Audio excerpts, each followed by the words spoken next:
अस्सलामुअलैकुम वरहमतुल्लाहि वबरकातुहू। बच्चों, आज हम पढ़ेंगे माहौलियात हिस्सा दुआम सबक नंबर 10 खिंड दर्रे में घमसान की लड़ाई। इससे पहले हमने इस सबक का एक हिस्सा पढ़ा था। आज हम इसके आगे का सबक पढ़ेंगे। तो चलिए हम शुरू करते हैं। बाजी प्रभु की बहादुरी। गुस्से में भरे हुए सिद्दी जौहर के सिपाही तेजी के साथ दर्रे की जानिब आ रहे थे।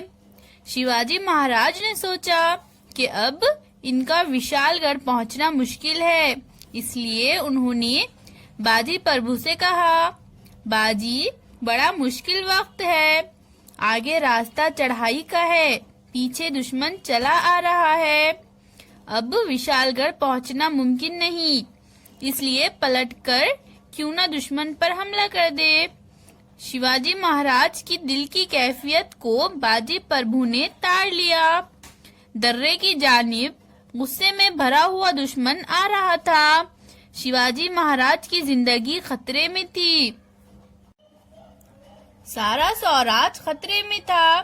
बाजी प्रभु ने शिवाजी महाराज से बड़े जज्बाती अंदाज में कहा, महाराज, आप चंद सिपाही लेकर विशालगढ़ की तरफ चले जाइए। बाकी सिपाहियों को लेकर मैं दर्रे में ठहर जाता हूँ। महाराज, मैं मर जाऊंगा, लेकिन दुश्मन को दर्रा पार करने नहीं दूंगा। एक बाजी मर भी जाए तो आपको दूसरा मिल जाएगा, लेकिन स्वराज के लिए शिवाजी महाराज की जरूरत है। दुश्मन कसीर तादाद में है, हमारी तादाद कम है, हम इनके सामने टिक नहीं सकेंगे। आप यहाँ ना ठहरे, हम दर्रे में दुश्मन को रोक रखेंगे। आपके विशालगढ़ पहुँचने तक हम दुश्मन को आगे नहीं बढ़ने देंगे। आप बेखौफ होकर जाइए। बाजी प्रभु की वफादारी देखकर शिवाजी महाराज का दिल भर आया।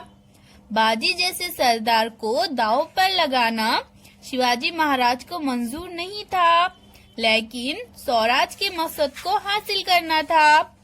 उन्होंने दिल को कड़ा किया। शिवाजी महाराज बड़ी मोहब्बत के साथ प्रभु से मिले और बोले, हम किले पर जाते हैं, वहाँ पहुँचते ही तोप दागी जाएंगी। आवाज सुनकर तुम दर्रा छोड़कर चले आना। बाजी प्रभु ने दुश्मन को रोके रखा। बाजी प्रभु को दर्रे में छोड़कर शिवाजी महाराज विशालगढ़ की जानिब रवाना हुए। इनकी पुश्त की जानिब झुककर बाजी ने शिवाजी महाराज को सलाम किया। फिर इसने हाथ में तलवार संभाली और दर्रे के दहाने पर आ खड़ा हुआ। इसने मावलों की टुकड़ियां बनाई, इन्हें जगह जगह मुकर्रर किया। मावलों ने पत्थर जमा किए और अपनी अपनी जगह पूरी तैयारी के साथ खड़े हो गए। दर्रे के दहाने पर मावलों की फौलादी दीवार बन गई। इतने में दुश्मन के जंगी नारे सुनाई दिए। दुश्मन दर्रे के नीचे आ गया था। बाजी ने मावलों से कहा, बहादुरों, होशियार हो जाओ, भले ही जान चली जाए, लेकिन अपनी जगह मत छोड़ना, दुश्मन को दर्रा पार न करने देना। बाजी प्रभु और इनके मावले सिपाही कदम जमाकर दर्रे के मुंह पर खड़े हो गए। दर्रे का रास्ता मुश्किल पेचदार था। एक वक्त में 3 से 4 आदमी बड़ी मुश्किल से ऊपर चढ़ सकते थे। उधर शिवाजी महाराज हवा की तरह तेजी से विशालगढ़ की तरफ बढ़ रहे थे। विशालगढ़ का किला अभी दूर था। किले पर पहुंचने के लिए शिवाजी महाराज को 1.5-2 घंटे दरकार थे। इतनी देर तक बाजी अगर दर्रे का रास्ता रोके रखते तो शिवाजी महाराज को कामयाबी हासिल होती। इसके आगे का सबक अब हम अगली वीडियो में पढ़ेंगे। अल्लाह हाफिज बच्चों।